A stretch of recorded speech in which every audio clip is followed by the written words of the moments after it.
order, g'day, I'm Philip Duncan from Weather Watch TV on YouTube with your Australia-only forecast through until Wednesday, January the 1st of 2025. Let's get into the forecast. Just like the one earlier this week, there actually isn't a lot to talk about. One of the quietest videos I've made in the last 15 months for Australia. We've got not a lot happening. We've got windy weather though, hugging the southern parts of Aussie, around Bass Strait in particular. And the reason why I'm showing you this wind map is because of the fires that are now burning around parts of New South Wales and Victoria. That fire risk obviously extreme. Windy weather is not your friend. Now the wind's blowing through here across much of the continent on that southeastern corner, around that 20 to 25 kilometre an hour range. If you go through Bass Strait in the yellow shading, that's showing winds above 50, getting closer to gale force. Gale force is in this brighter shading south of Tassie. So it is not extreme, but you are getting sort of windy-ish weather around 20, 30 kilometres an hour. Some areas might even see it a little bit higher than that. So that is a little bit problematic when it's so dry. Any kind of wind is an issue, obviously, with any firefighting that you're doing, and the fire risk gets more extreme the more days you have of that windy weather blowing. So as we go into the weekend, the winds do ease back. That is some good news there. Unfortunately, the rain relief you're going to see in the days ahead aren't really in the areas where you want it the most, in that southeastern corner. You will see some showers coming through on Saturday, a cooler westerly or slightly more refreshing southerly coming through. It's actually going around this big high in the Tasman Sea that is stretching all the way through to the southwest of Western Australia. More downpours around the Kimberley, Northern Territory, far north Queensland, but not very much. Most of these are inland and not really building up to very much at all. Going through to Sunday now, high pressure sits south of South Australia, kind of moving into around the Adelaide area. Yes, there will be a couple of showers possible around Victoria, but it's not going to be very widespread. And a similar story for Queensland. We do see a line of thundery sort of weather or downpours forming towards the afternoon and evening, and they might produce thunder, but it doesn't look too severe, not at this stage, and not overly windy in most places on Sunday either. Next week, now we've got a higher risk for severe thunderstorms, mostly into this northeastern corner of New South Wales, around Brisbane in particular, and then north of Brisbane, most of those thunderstorms are forming inland around the hills and ranges. So hopefully you get a bit of rain relief for the areas that need it, but for the more populated places, not as much rain will be falling. And the windy weather, not so bad in most areas, but it does pick up a wee bit over in Western Australia.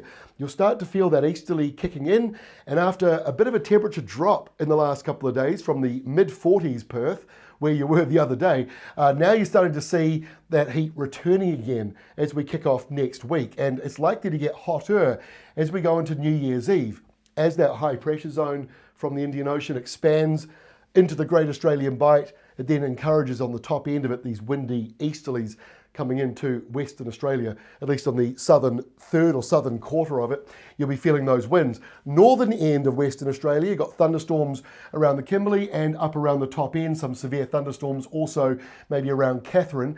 And you're seeing also severe thunderstorms around Brisbane and down to about Port Macquarie forming for you. Also on New Year's Eve, showers do come in here around the hills and ranges. It is hit and miss all the way along that eastern coastline pretty much. So you might see the rain or thunderstorm icon in your local forecast.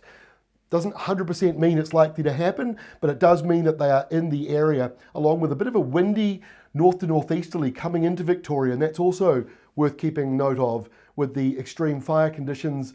A windy, warm northeasterly on the night that everyone's celebrating. Just be aware of that. So let's kick off 2025, and speaking of the wind, that's possibly the main feature for New Year's Day. Windy weather all the way right across Victoria. So I would say that's an extreme fire risk day with that windier easterly coming through. Might even be getting up to near gale force, 50, 60 k's an hour, 60 k's is gale force, or just above it. And that blows all the way across South Australia and across Western Australia, at least in the southern third of Western Australia. So windy, dry, hot start to 2025 there. On the eastern side though, you got those thunderstorms, those downpours between about roughly Port Macquarie and going up to about the Sunshine Coast. A few more of those forming inland as well. But otherwise, not actually a huge amount going on, and pretty quiet in the Tasman Sea for Lord Howe Island and Norfolk Island as well. High pressure zone there for you kicking off New Year's Day. So there we go. Oh, the last thing, the blue line zips up here, just a little sign of a slightly cooler southwesterly coming through for Tasmania. So refreshing maybe is a word that you can use at this time of the year when you see that. Okay, before I go, we've still got the Vendee Globe. This will be our final update on it because by the time we get in next week, it'll be mostly past Australia. So the final boat is actually just coming past, is already passing Western Australia, moving over towards New Zealand. The New Zealander, Conrad Coleman, he is just here in this pack passing New Zealand, and the lead boats, the lead yachts, now coming into the Atlantic Ocean. So that is quite the journey. The halfway mark, roughly, is between Tassie and New Zealand's South Island. So good luck to everybody in that. Hopefully not too stormy in this area here, but still a bit stormy around Tassie at the moment. Now, before I go, just one last thing, I wanted to talk about our schedule coming up for the next week or so. So obviously today's video, we are back again on Monday, December 30th, and then that is it. We're taking a break until January the 13th. By the looks of it, there is nothing too scary on the horizon.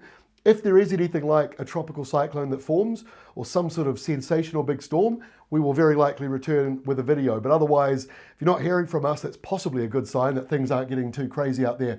So have yourselves a very good weekend, but I'll be seeing you again on Monday for our next New Year's Eve update. We'll catch you then. Have a great weekend.